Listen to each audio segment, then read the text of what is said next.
Good evening. I'm Chief Weather Forecaster Noah Gordon with your NewsLink Indiana weather.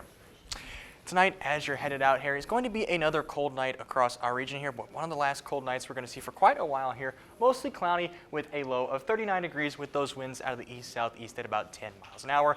Tomorrow we're going to warm up pretty quickly, but we're also going to have those rain chances. 48 at 8 a.m., 65 at noon, all the way up to 72 by 5 p.m.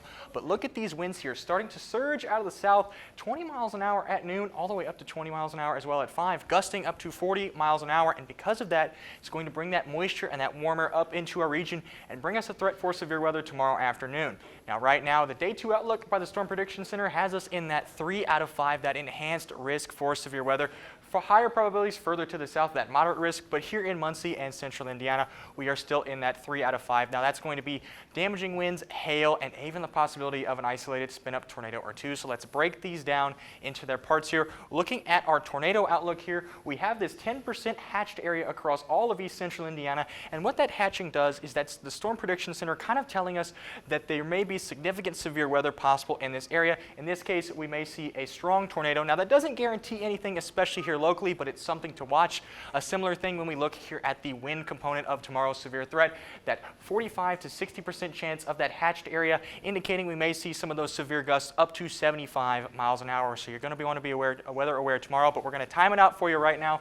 In the morning, 9 a.m. here Wednesday, we see that first line of storms moving across our region right along I-69 by the time we get to 9 a.m. Don't expect that to be severe, but those thunder and lightning chances are going to remain there.